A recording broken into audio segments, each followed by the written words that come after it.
नमस्कार साथियों, स्वागत है आप सभी का अपने YouTube channel restart study point पर। आज हम हिंदी के अलंकार का दूसरा क्लास लेकर आए हुए हैं। पहला क्लास ऑलरेडी अपलोड हो चुका है जो कि अलंकार के परिभाषा और उसका एक भेद शब्द अलंकार के बारे में चर्चा हो चुकी है।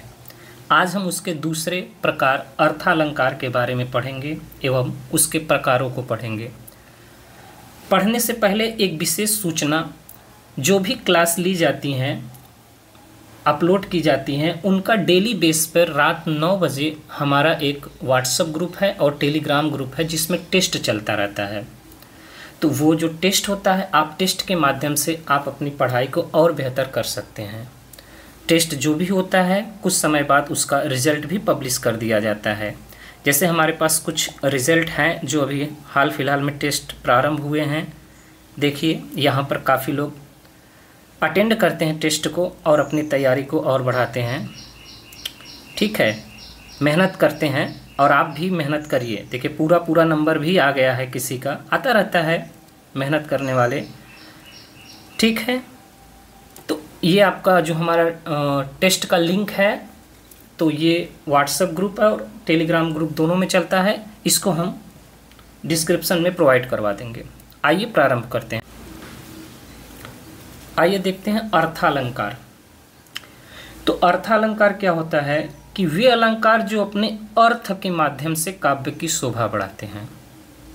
वे अलंकार जो अपने अर्थ के माध्यम से काव्य की शोभा बढ़ाते हैं। इसके पहले हमने पढ़ा था शब्द अलंकार, मतलब वे अलंकार जो अपने शब्द के माध्यम से काव्य की शोभा बढ़ाते थे, वो शब्द अलंकार था। उसके परिभाषा और उसके प्रकार को भी हमने देखा था, यमक, रूपक, ये सब हमने देख लिया है। तो आज हम अर्थालंकार के बारे में बात करेंगे। ठीक, तो अर्थालंकार वे होता है जो अर्थ के माध्यम से काव्य की शोभा बढ़ाते हैं। ओके, अब अर्थालंकार पढ़ने से पहले हमको कुछ बातें जाननी पड़ेंगी। जैसे उपमेय। उपमेय क्या होता है, उपमान क्या होता है, और वाचक शब्द क्या होता है, और गुण या इसको साधारण धर्म बोलते हैं। इन चार बातों को जानना जरूरी होता है। उपमेय, उपमान, वाचक शब्द गुण या साधारण धर्म। तो ये सब जितने भी अर्थालंकार होते हैं, इन्हीं सब के इर्द गिर्द घूमते रहते हैं। कैसे होते हैं? उपमेय क्या होता है, उपमान क्या होता है, वाचक शब्द क्या होता है, साधारण धर्म या गुण क्या होता है। अंडरलाइन कर देगा परीक्षाओं में, और प्रश्न में आपको दिया रहेगा, वहाँ पे अंडरलाइन कर देगा, पूछेगा इसमें से कौन सा उपमेय है, कौन सा उपमान है, कौन सा वाचक शब्द है। तो इन्हीं सब के बारे में चाहिए चर्चा करते हैं। उपमेय क्या होता है कि जो प्रस्तुत हो, यानी जिसकी तुलना की जाए, सिंपल सा, जिसकी तुलना की जाए, वो उपमेय होता है। और उपमान क्या होता है? जो बहुत प्रसिद्ध वस्तु हो, यानी जिससे तुलना की जाए, जिससे तुलना की जाती है। उपमान मतलब मान मतलब जिसका मान सम्मान हो, ऐसे समझिएगा, जिसका मान सम्मान हो, उससे किसी की अगर तुलना की जाए। जैसे कहते हैं ना कि तुम श्रवण कुमार जैसे बनो, जो अपने माता पिता की सेवा करता था। तो यहाँ पर उपमान कौन है? उपमान है श्रवण कुमार, जिससे हमको कुछ सीख मिलती है। और उपमेय कौन है? हम हैं, जो बनना चाहते हैं। ओके, तो यही है। एक एग्जाम्पल दिया है, जैसे सीता का मुख चांद सा सुंदर है। अब इसमें फेमस क्या है? फेमस तो चंद्रमा है। तो ये हो गया आपका उपमान। और किसकी तुलना की जा रही है? मुख की तुलना की जा रही है, सीता के मुख की। तो सीता का मुख क्या हो गया? उपमेय हो गया, या मुख उपमेय हो गया। और उपमान क्या हो गया? चांद सा। एक और एग्जांपल ले लीजिए, जैसे अगर हम कह दें कि अमन विराट कोहली जैसा खेलता है।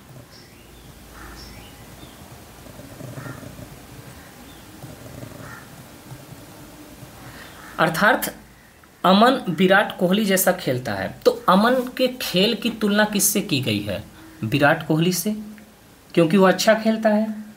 तो यहाँ पर उपमान कौन होगा, मतलब उपमान मतलब जिसका मान सम्मान हो, तो विराट कोहली हो गया। और किसकी तुलना हो रही है, अमन की, तो वो उपमेय हो गया। बात समझ में आ गई? ओके, मतलब जिसकी तुलना की जाती है वो उपमेय होता है, जिसका तुलना किया जाता है वह उपमान होता है। सिंपल सा याद रखने का ट्रिक क्या है, उपमान मान अर्थात मतलब जिसका मान सम्मान हो, अर्थात जो प्रसिद्ध हो, जिससे तुलना हो। मोहन मुकेश अंबानी सा अमीर है, तो जाहिर सी बात है इस वाक्य में मुकेश अंबानी क्या है, उपमान है, और मोहन क्या है, उपमेय है। सिंपल सा। वाचक शब्द क्या होता है, हमने 4 बताया ना, इस चारों को ध्यान रखिएगा, उपमेय, उपमान, वाचक शब्द, साधारण गुण या धर्म। तो वाचक शब्द क्या होता है, तो वाचक शब्द सिंपल सा वे शब्द जो समानता तुलना करने के लिए प्रयुक्त होते हैं। जैसे सीता का मुख चांद सा सुंदर है, तो ये जो सा है यही आपका वाचक शब्द है। अभी यहाँ पर हमने देखा ना कि अमन विराट कोहली जैसा खेलता है, तो जैसा मतलब जो तुलना करने के लिए शब्द प्रयोग किया जाता है वही वाचक शब्द होता है। ओके, सिंपल सा। नेक्स्ट, साधारण गुणधर्म क्या होता है कि उपमेय व उपमान के समान गुण को दिखाने वाले जो साधारण धर्म कहलाते हैं, दिखाने वाले शब्द जो होते हैं वो साधारण गुण। जैसे वो किसकी तुलना कर रहा है, उसकी क्वालिटी, किस क्वालिटी की गुण, मतलब जैसे यहाँ पर सीता का मुख चांद सा सुंदर है, तो एक तो हो गया मुख, एक हो गया चांद, तो चांद के किस क्वालिटी की तुलना कर रहा है, ये सुंदरता की तुलना कर रहा है, यही उसका गुण है, यही उसका क्वालिटी है, यही साधारण धर्म है। ओके, अब यहाँ पर जो एग्जाम्पल हमने लिया था, अमन विराट कोहली जैसा खेलता है, तो विराट कोहली के खेल की तुलना हो रही है ना, तो वहाँ पर जो खेल है उसका वो साधारण गुणधर्म हो गया। ठीक है, क्योंकि विराट कोहली भाई खेलता ही है, तो उसके खेल की तुलना की जा रही है। तो चारों समझ में आ गया। उपमेय जिसकी तुलना की जाए, उपमान जिससे तुलना की जाए, और वाचक शब्द जो तुलना शब्द के लिए प्रयुक्त होते हैं, और गुणधर्म मतलब जो एक समान गुण दिखाते हैं, जिस गुण की बात होती है वही साधारण धर्म होता है, गुण होता है। ओके,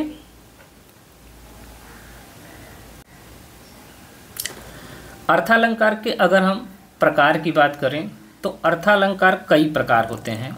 उपमा, रूपक, उत्प्रेक्षा, प्रतीप, उपमेय, योपमा, अनन्वय, अपनहूत, संदेह, भ्रांतिमान, व्यतिरेक, अतिशयोक्ति, विरोधाभास, विभावना, दृष्टांत, पुनरुक्ति, अन्योक्ति, उल्लेख।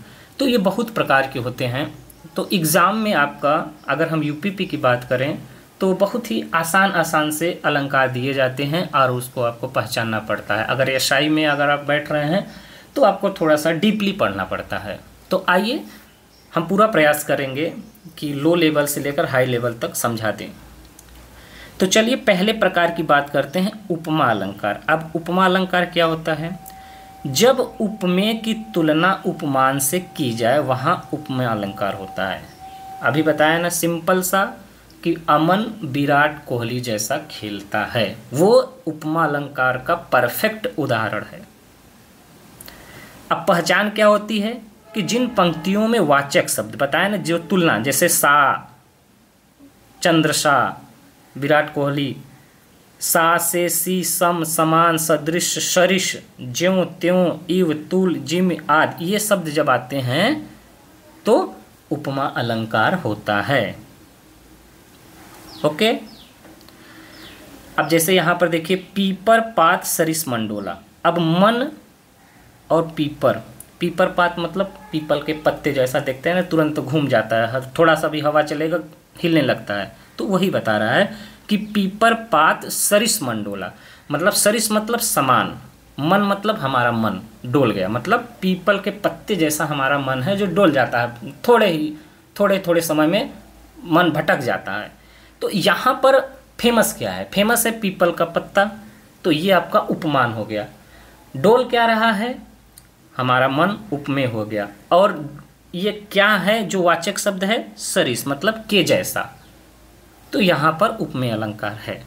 ओके, बाकी एग्जाम्पल और दिए हैं, आप इसको समझ सकते हैं। हरिपद कोमल कमल से, जिम्मी सी, सम, ये सब जब भी आते हैं उपमा अलंकार होता है। नोट क्या है, किसी भी पंक्ति में वाक्य में एक से अधिक अलंकार भी आज हो सकते हैं। अगर कथन में दे दिया कि एक वाक्य में सिर्फ एक ही अलंकार होता है, ये गलत है। एक वाक्य में एक से अधिक अलंकार हो सकते हैं, लेकिन जब भी पूछा जाएगा जो प्रश्न, वहाँ अंडरलाइन कर दिया जाएगा, बोलेगा कि इसमें कौन सा अलंकार है। ओके, इसका ध्यान रखेंगे। तो उपमा अलंकार हुआ, मतलब सिंपल सा दिमाग में रखिए कि अमन विराट कोहली सा खेलता है, मतलब अमन विराट कोहली जैसा खेलता है। ओके, या अमन विराट कोहली जैसा है, अमन विराट कोहली सा है, सिंपल सा उपमा अलंकार।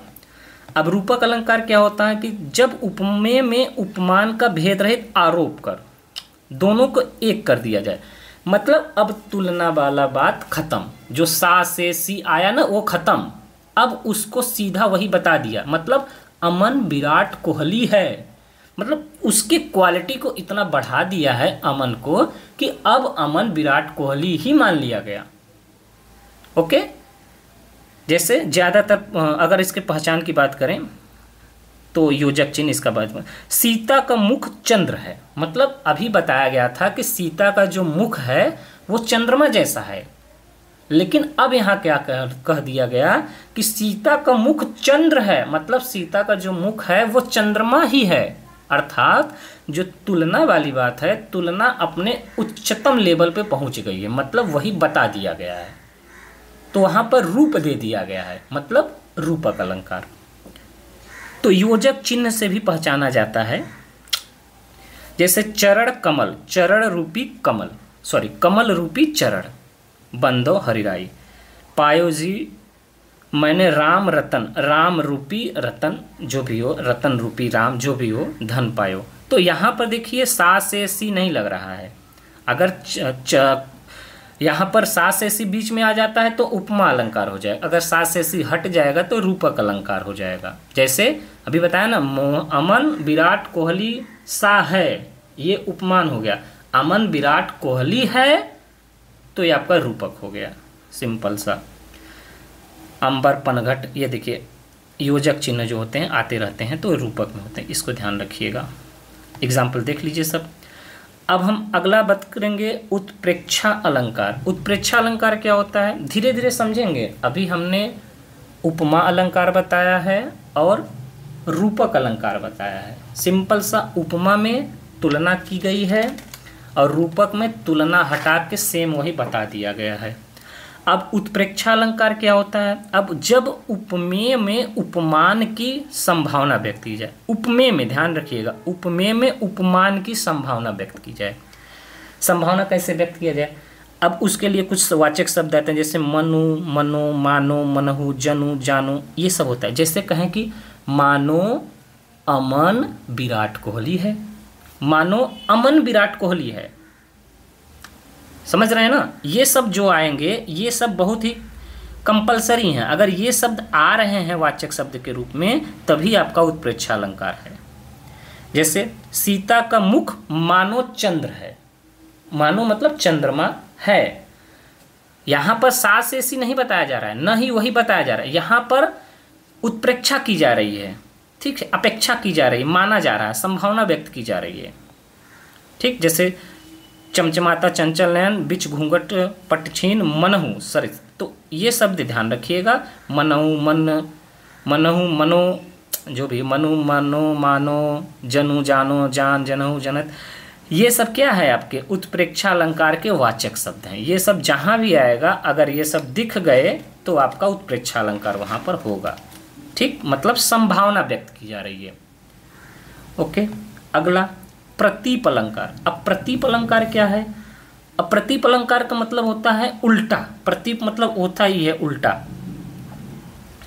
अब ये किसका उल्टा है, ये उपमा अलंकार का उल्टा है, अर्थात उपमान को उपमेय बना देना। मतलब अब हम क्या करेंगे कि जो विराट कोहली है ना वो अमन के जैसा है, बात को समझिए। अभी हमने बताया था कि अमन विराट कोहली सा है, लेकिन अब हम इसको उलट देंगे कि विराट कोहली अमन सा है, मतलब अमन जितना अच्छा खेलता है वैसा विराट कोहली खेलता है। मतलब हम यहाँ पर किसकी महत्व को बढ़ा रहे हैं? अमन के महत्व को बढ़ा रहे हैं। मतलब उपमेय शब्द जो होता है उसके महत्व को हमने बढ़ा दिया। ठीक है, जैसे हम कह दें कि मोहन मुकेश अंबानी सा धनी है, तब तो ठीक है। अगर कह दें कि मुकेश अंबानी मोहन जैसा धनी है, मोहन सा धनी है, तब तो ये समझिए उलट दिया, पूरा संसार का मोह माया उलट गया। तो यही शब्द है।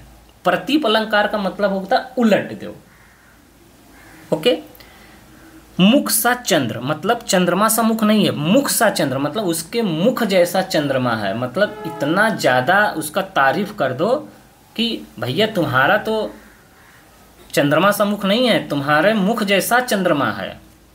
ओके, अर्थात चंद्रमा उसके मुख के समान है। वाह वाह, ये क्या है जी, पता नहीं। तो प्रतीप अलंकार मतलब उल्टा। नेक्स्ट, हाँ, ये उपमा का होता है उल्टा, ध्यान रखिएगा, उपमा का। और एक होता है अपनहूत अलंकार, ये रूपक का होता है। ये रूपक में निषेधात्मक लगा रहता है। मतलब जैसे वो यह चंद्र नहीं मुख है, यह चंद्र नहीं मुख है, मतलब यह मुख को ही श्रेष्ठ माना जा रहा है। सिंपल सा, मुख को ही श्रेष्ठ माना जा रहा है। ओके। तो अपनहूत में जैसे रूपक है, जैसे कहते हैं ना कि यह चंद्रमुख है, सिंपल सा, यह चंद्रमुख है मतलब इसका मुख जो है चंद्रमा समान है, चंद्रमा है। अब यहाँ पर नहीं लगा देगा तो अपनहूत हो जाएगा। ओके, बात समझ में आ गई। रूपक में अगर नहीं लगा देंगे तो अपनहूत हो जाएगा। उपमा का अगर उल्टा कर देंगे तो प्रतीप हो जाएगा। जैसे एग्जाम्पल यहाँ देख लीजिए, सीता का मुख चंद्रसा है, चंद्रसा है मतलब चंद्रमा के समान है, उपमा। और सीता का मुख चंद्रमा ही है, रूपक। और सीता का मुख सीता के मुख सा चंद्र है, मतलब उसके मुख जैसा चंद्र है, प्रतीप। अगर यहीं पर लिख देंगे सीता का मुख चंद्र नहीं है तो आपका क्या हो जाएगा? अपनहूत हो जाएगा। बात समझ में आई? ओके। इसका नहीं लगा देंगे तो अपनहूत हो जाएगा, इसको ध्यान रखिएगा।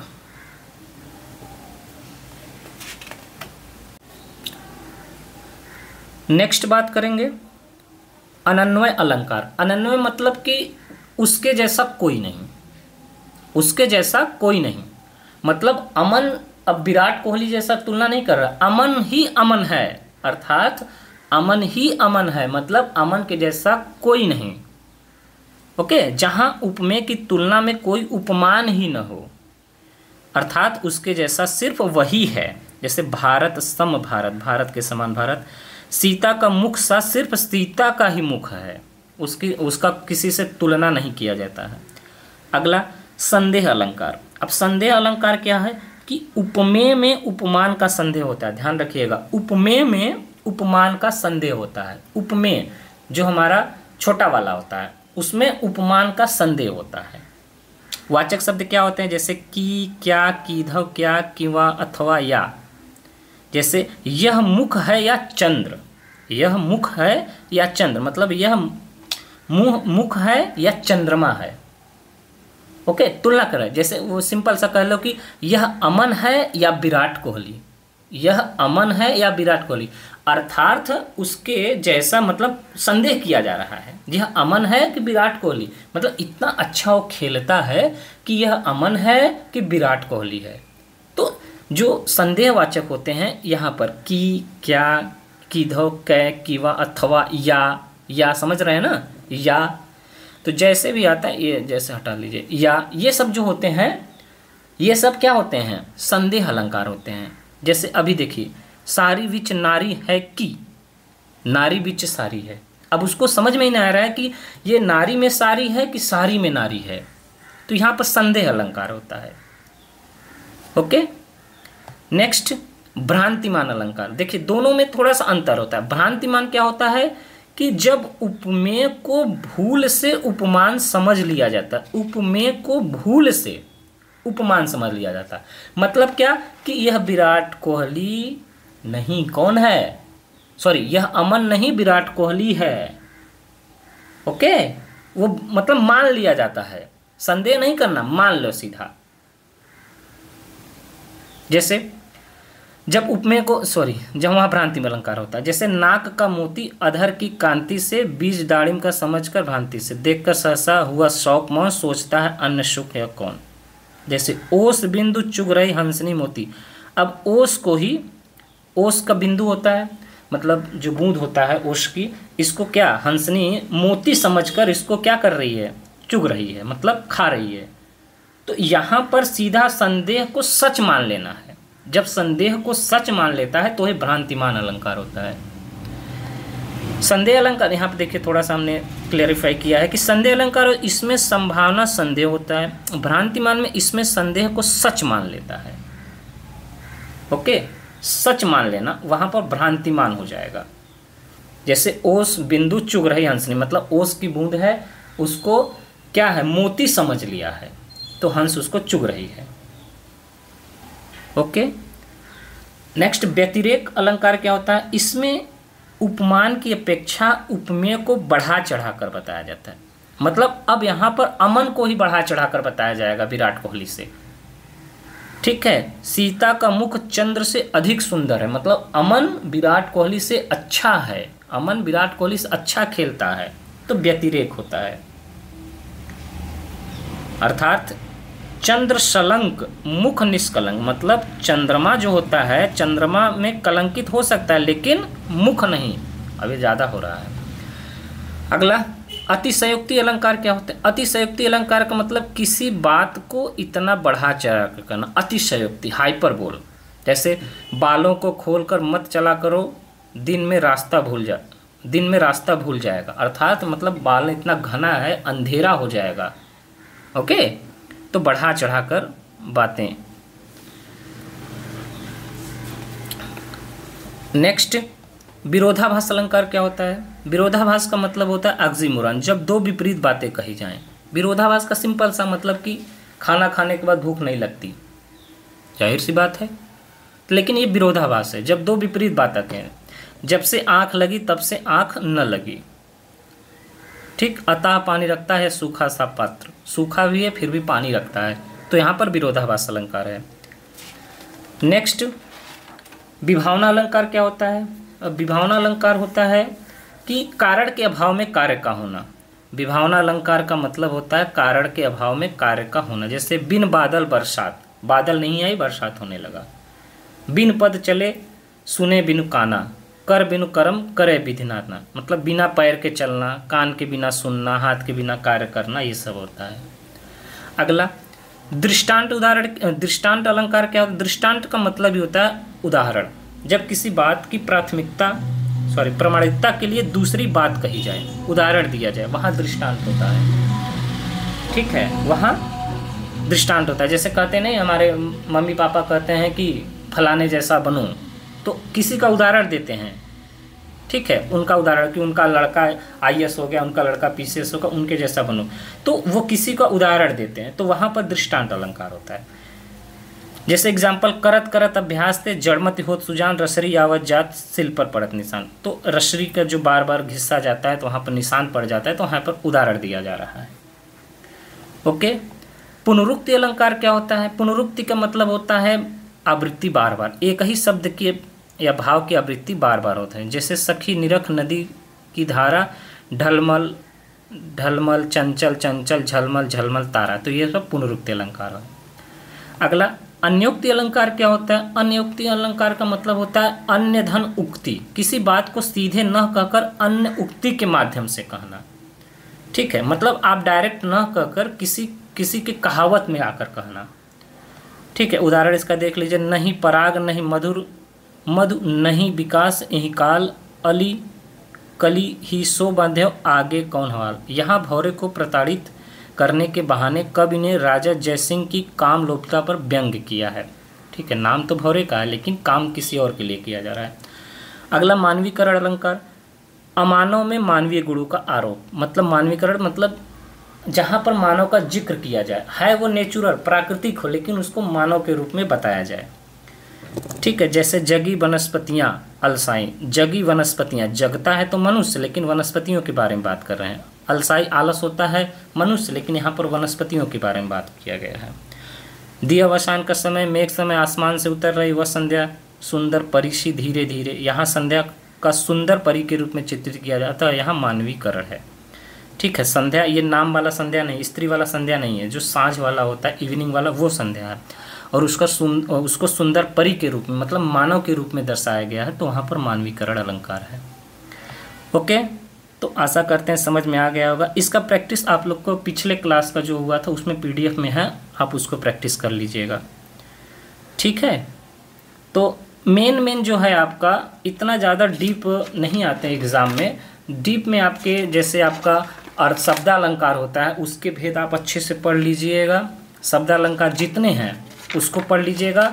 अनुप्रास हो गया, यमक हो गया, रूपक हो गया, और सॉरी उसका श्लेष हो गया। और यहाँ पर जो अर्थालंकार है, अर्थालंकार में उपमा हो गया, रूपक हो गया, उत्प्रेक्षा हो गया, ये सब ज़्यादा इंपॉर्टेंट रखते हैं। बाकी का अगर पढ़ेंगे अभी और अलंकार हैं, लेकिन वो उतना परीक्षा के दृष्टि से इंपॉर्टेंट नहीं है। तो हमें सिलेक्शन लेना है, PhD तो करना नहीं है, कहीं इसका मतलब है नहीं, बस जो एग्ज़ाम में आते हैं बस वही पढ़कर हमको सिलेक्शन लेना है। ठीक है, मिलते हैं नेक्स्ट वीडियो में, तब तक के लिए जय हिंद।